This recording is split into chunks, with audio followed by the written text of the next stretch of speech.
बच्चों, मैं उर्मिला कोटाला बृहन मुंबई महानगर पालिका के शिक्षण विभाग के वर्चुअल क्लास में आप सभी का स्वागत करती हूँ।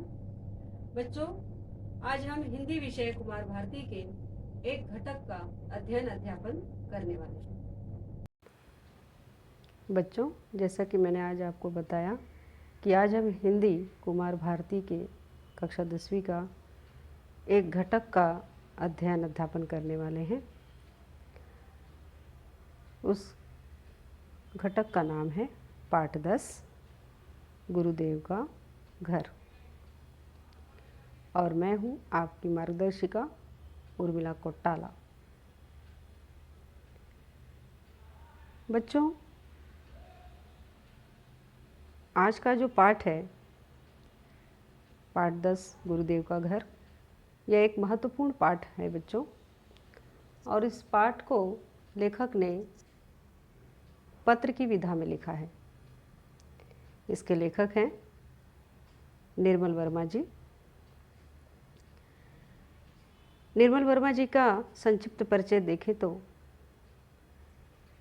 वे एक आधुनिक समय के प्रतिष्ठित लेखक, अनुवादक एवं कहानीकार थे।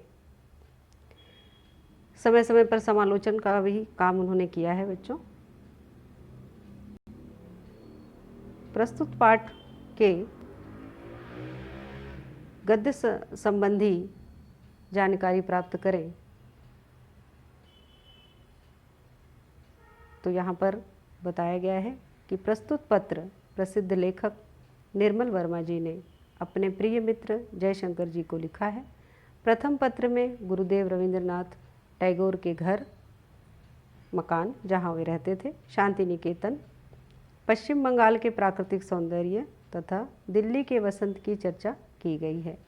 अगले पत्र में दूसरे पर निर्भर न रहकर अपने आप काम करने, अध्ययन एवं लेखन को संबल बनाने की प्रेरणा दी गई है।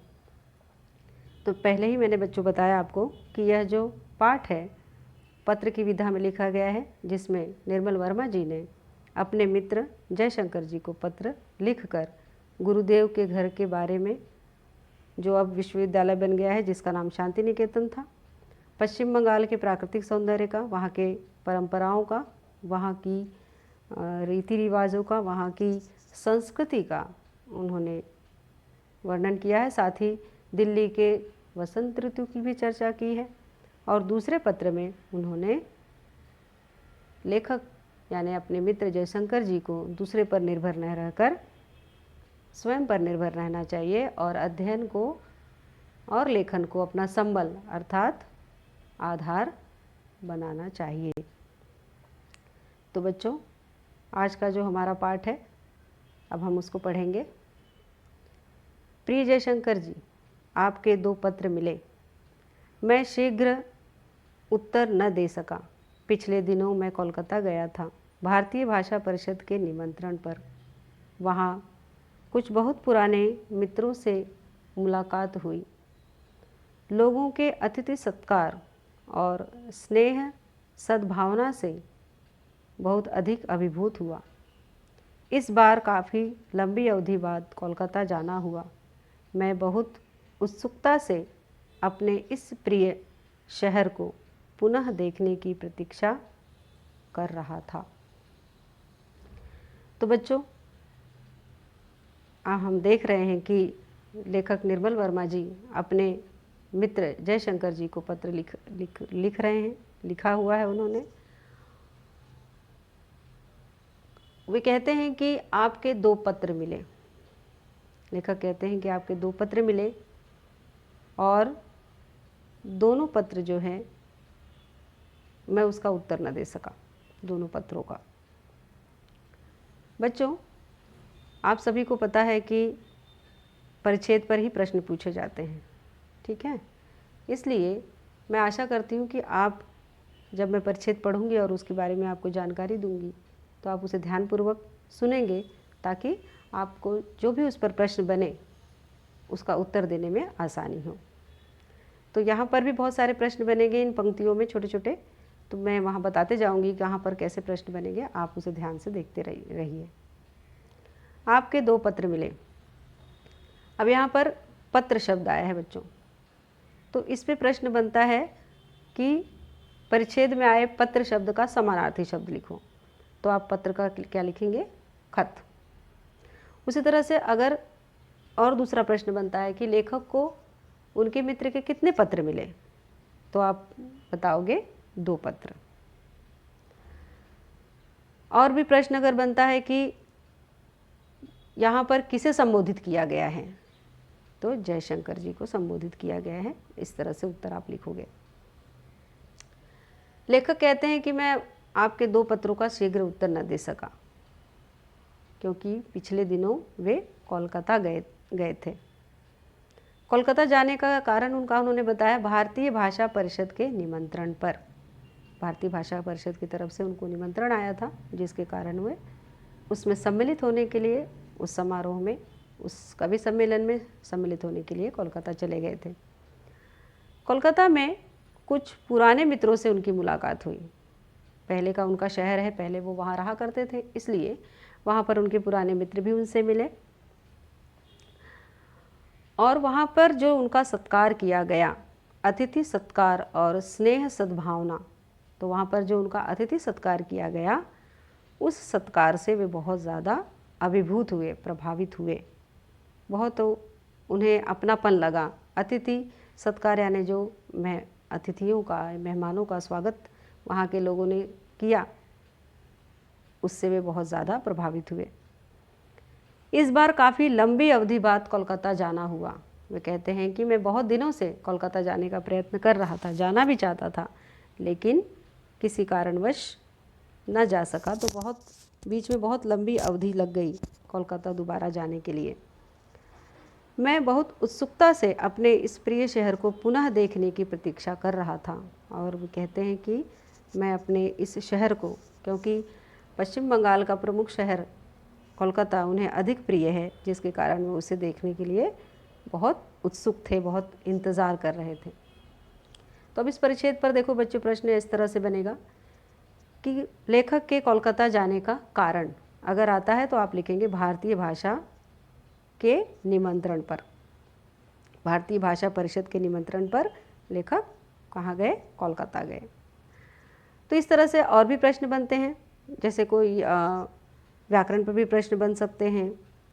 तो अब व्याकरण पर प्रश्न कैसे बनेंगे देखेंगे। तो जैसे अब यहाँ पर है सत्कार और स्नेह सद्भावना। तो सत्कार शब्द का अर्थ है बच्चों सम्मान, स्नेह यानी प्रेम, सद्भावना का अर्थ होता है अच्छी भावना। तो सद्भावना शब्द को अगर हम संधि विग्रह करेंगे, इसका संधि विग्रह नहीं होगा, इसका समासिक विग्रह होगा। सद यानी अच्छी, भावना, तो सद ऐसी भावना, समासिक विग्रह इसका हो जाएगा और इसका समास यहाँ पर बनेगा कर्मधारय समास।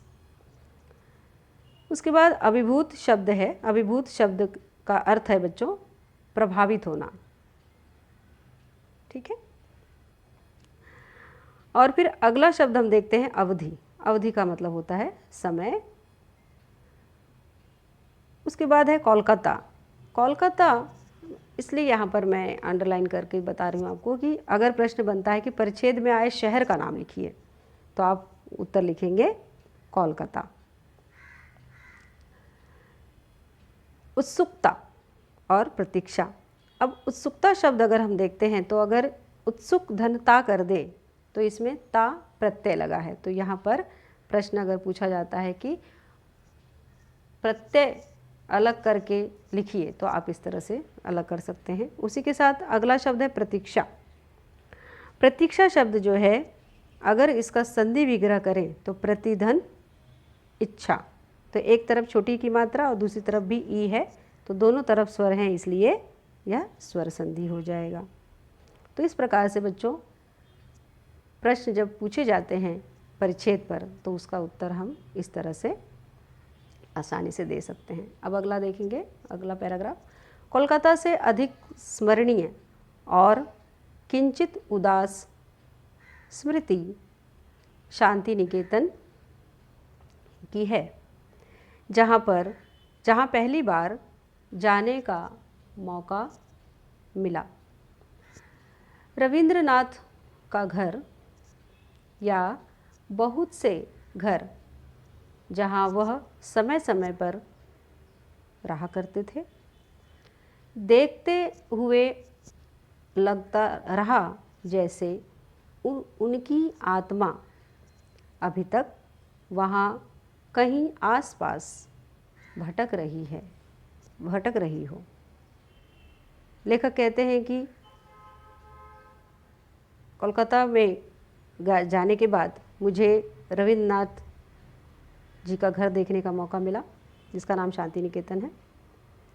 वे कहते हैं कि कोलकाता से अधिक स्मरणीय और किंचित उदास स्मृति शांति निकेतन की है। शांति निकेतन जहाँ पर रविन्द्रनाथ जी रहते थे, उनका घर था वो। तो कहते हैं कि कोलकाता से भी अधिक यानी सुंदर, ज़्यादा सुंदर, स्मरणीय यानी यादगार, किंचित यानी थोड़ा सा, स्मरणीय यानी यादगार, याद रखने वाली, और किंचित यानी थोड़ी सी, उदास स्मृति। स्मृति यानी पुनः याद। किसकी है? शांति निकेतन की। शांति निकेतन गुरुदेव का घर, जिसे मैं बार बार आपको बता रही हूँ। गुरुदेव के घर के बारे में यहाँ पर वर्णन किया है लेखक ने, और कहा है कि बहुत सुंदर है, लेकिन वहाँ थोड़ी सी उदासी फैली हुई लगती है, उसकी स्मृति दिल में महसूस करता हूँ, ऐसा लेखक कहते हैं। जहाँ उन्हें पहली बार जाने का मौका मिला। रविन्द्रनाथ का घर या बहुत से घर आसपास, रविन्द्रनाथ के आसपास, जो घर के आसपास और भी घर थे, वहाँ पर उन्हें ऐसा लगता था जैसे कि अभी भी रविन्द्रनाथ जी की आत्मा वहीं कहीं आसपास भटक रही है। तो यहाँ पर प्रश्न बन सकता है कि शांति निकेतन की स्मृति कैसी है? तो आप क्या लिखोगे? किंचित उदास। अगला शब्द है यहाँ पर हमारा समय समय पर। शब्द युग्म आपने सुना है बच्चों, शब्द युग्म में पूछा जाता है कि परिच्छेद में आए शब्द युग्म लिखिए। तो आप इस तरह से समय समय पर और आसपास, ये दो शब्द शब्द युग्म के लिए लिखेंगे। तो इस प्रकार से लेखक अपने प्रिय कवि रविन्द्रनाथ टैगोर जी के घर के बारे में, और वहाँ पर किस तरह से उन्हें ऐसा महसूस हुआ कि भले ही वो नहीं हैं, लेकिन अभी तक उनकी आत्मा आसपास ही कहीं भटक रही है, ऐसा उन्हें महसूस हुआ, और इसके बारे में अपने मित्र को बता रहे हैं। मैंने बहुत से दिवंगत लेखकों के गृह स्थान यूरोप में देखे थे, लेकिन शांति निकेतन का अनुभव कुछ अनूठा था। जैसे किसी की अनुपस्थिति वहाँ हर पेड़, घड़ी, पत्थर पर बिछी हुई हो। मैंने वे सब पेड़ हाथों से छुए जिन्हें गुरुदेव रवि बाबू ने खुद रोपा था, और जिनके नामों का उल्लेख कितनी बार उनके गीतों में सुना था। लेखक कहते हैं कि वैसे शांति निकेतन देखने के बाद मुझे ऐसा लगा कि मैंने इसके पहले भी बहुत सारे दिवंगत लेखकों के गृह स्थान यूरोप में देखे थे। यानी लेखक और भी यूरोप जो महाद्वीप है वहाँ पर गए हुए थे, और वहाँ दिवंगत यानी जो मृत लेखक हैं, मर चुके हैं, वो अब इस दुनिया में नहीं है, स्वर्गवासी हो गए हैं, ऐसे लेखकों के घर उन्होंने देखा था। लेकिन जो शांति निकेतन का अनुभव उनको मिला वो कुछ अनूठा था, अलग था, निराला था। जैसे किसी की उपस्थिति वहाँ हर पेड़, घड़ी, पत्थर पर बिछी हो। तो उन्हें ऐसा लगता था कि शांति निकेतन के जो जगह है, वहाँ के जो पेड़ हैं, वहाँ की जो घड़ी है, वहाँ पर जो पत्थर रखा हुआ है, ऐसे लग रहा था कि हर जगह पर किसी की अनुपस्थिति है, वहाँ पर कोई साया महसूस होता था, या ऐसा लग रहा था कि कोई है वहाँ पर, ऐसे लगता था लेखक को। लेखक कहते हैं, मैंने वे सब पेड़ हाथों से छुए जिन्हें गुरुदेव बाबू ने खुद रोपा था, और जिनके नामों का उल्लेख कितनी बार उनके गीतों में सुना था। लेखक कहते हैं कि गुरुदेव बाबू ने जितने भी पेड़ अपने हाथों से लगाया था, रोपने का मतलब क्या है, लगाया था, उन सभी पेड़ों को मैंने अपने हाथों से छुआ। अपने प्रिय लेखक, प्रिय कवि का लगाए हुए पेड़ों को खुद से छूना, वो कितना सुंदर उसका एहसास होता है, लेखक ने यहाँ पर वर्णन किया। और कहते हैं कि जो पेड़ उन्होंने वहाँ पर लगाए हैं उनका उल्लेख उन्होंने कई बार अपने गीतों में भी किया था। तो मैंने उनकी जो कविताएं पढ़ी थी उसमें उन पेड़ों का नाम सुना था, और इसलिए जब मुझे उनको दोबारा सुनने का मौका मिला, वहाँ जाने का मौका मिला और उनको हाथों से छूने का मौका मिला, तो बड़ा सुंदर एहसास मुझे उस वक्त हुआ। यहाँ पर आए बच्चों दिवंगत शब्द। दिवंगत का अर्थ होता है मृत, मरे हुए। गृह स्थान यूरोप, यूरोप तो आप जानते हो महाद्वीप है, और गृह स्थान यानी उनके घर, दिवंगत लेखकों के घर। अनूठा शब्द है, अनूठा शब्द का अर्थ है निराला, अलग, अनोखा। उसके बाद यहाँ पर एक शब्द है रोपा। तो लेखक ने रोपा यानी उसका अर्थ है, लेखक ने बताया कि अपने हाथों से, जिसको गुरुदेव ने यहाँ पर लगाया था। तो इस परिच्छेद पर भी बच्चों सवाल आ सकते हैं कि शांति निकेतन का अनुभव लेखक को कैसा लगा। और दूसरा प्रश्न और भी इसमें बन सकता है कि किसका उल्लेख रविंद्र बाबू के गीतों में लेखक ने सुना था। तो आप वहाँ पर लिख सकते हैं उन पेड़ों को जिन्होंने अपने हाथों से लगाया था, वे सब पेड़ों को जिन्होंने रविंद्रनाथ ने अपने हाथों से लगाया था। तो इस प्रकार से हर एक परिच्छेद पर एक प्रश्न बनता है और उसका उत्तर हम इस तरह परिच्छेद में से लिख सकते हैं। अब आगे देखते हैं बच्चों। एक दिन हम शांति निकेतन से कुछ दूर उस ग्राम प्रदेश को देखने भी गए जहाँ पावा नदी बहती है। संथालों की रम्य झोपड़ियाँ, शाल के खेत और पेड़ों से घिरे पोखर, सबको देखकर अनायास शरद बाबू के बहुत पुराने उपन्यासों का एक परिवेश याद हो आया, जिन्हें कभी बचपन में पढ़ा था। लेखक कहते हैं कि शांति निकेतन से कुछ दूर ग्राम प्रदेश को वो लोग देखने गए जहाँ पावा नदी बहती है। संथालों की रम्य झोपड़ियाँ, शाल के खेत, पेड़ से घिरे पोखर, सबको देखकर अनायास शरद बाबू के बहुत पुराने उपन्यासों का परिवेश याद हो आया, जिन्हें कभी बचपन में पढ़ा था। तो लेखक कहते हैं कि शांति निकेतन को देखने के बाद, वहाँ का सुंदर अनुभव लेने के बाद हम वहाँ से थोड़ी दूर पर एक ग्राम में है, ग्राम का मतलब है गांव, देखने गए जहाँ पर पावा नदी बहती है। संथालों की रम्य झोपड़ियाँ, संथाल माने जंगल में रहने वाले आदिवासियों की एक प्रजाति है संथाल, उनकी रम्य यानी सुंदर झोपड़ियाँ, शाल के खेत और पेड़ों से घिरे पोखर। शाल यानी सागौन और पोखर यानी तालाब, सबको देखकर अनायास शरद बाबू के बहुत पुराने उपन्यासों का परिवेश याद हो आया, जिन्हें लेखक ने बचपन में पढ़ा था।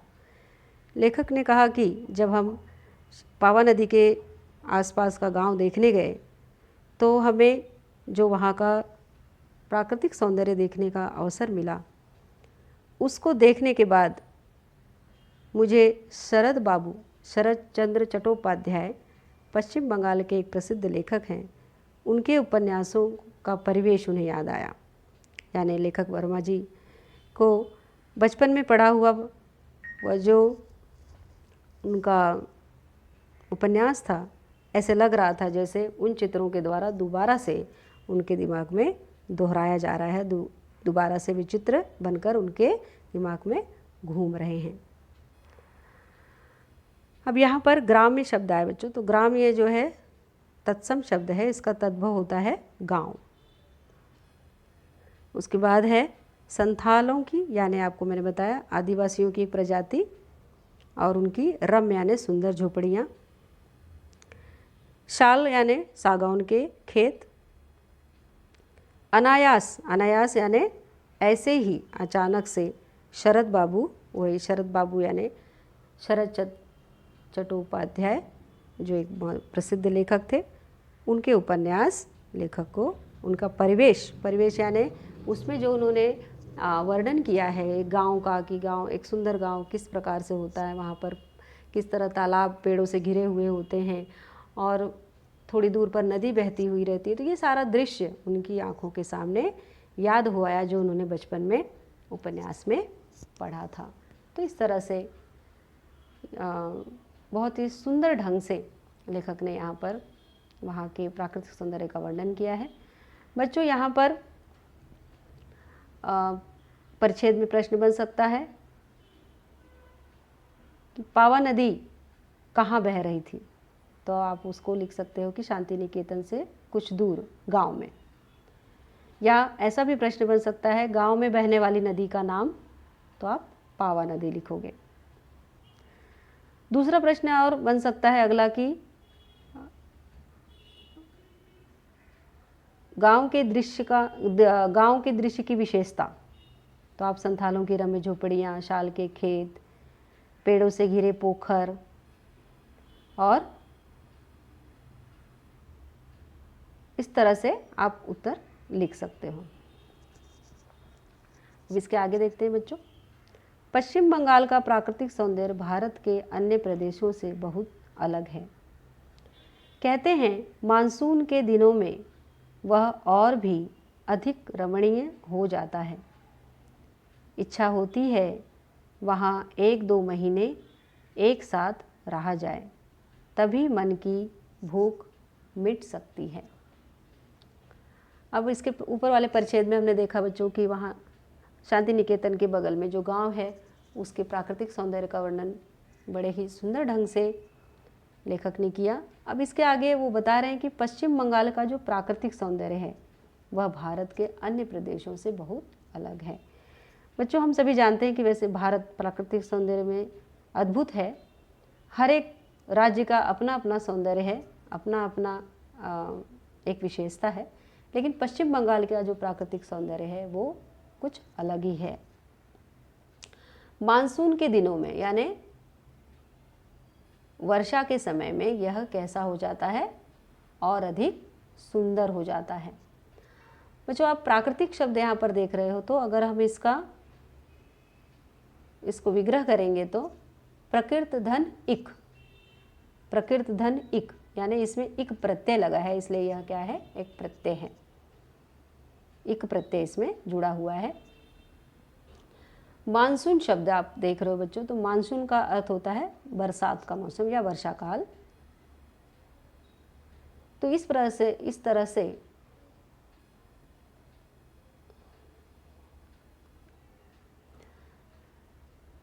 और यहाँ पर रमणीय यानी सुंदरता आप देख ही रहे हो। लेखक कहते हैं कि यहाँ पर थोड़े समय के लिए अगर रुका जाए तो इसका जो सुंदरता है उसको देखकर मन नहीं भरता। हाँ, अगर 2-3 महीने एक साथ रहने का मौका मिले तो क्या होगा, शायद जो सुंदरता देखने की भूख है वह थोड़ी सी कम होगी। तो पश्चिम बंगाल की सुंदरता का वर्णन लेखक ने यहाँ पर अनोखे ढंग से किया है और कहा है जितना भी देखा जाए उतना ही वह कम लगता है।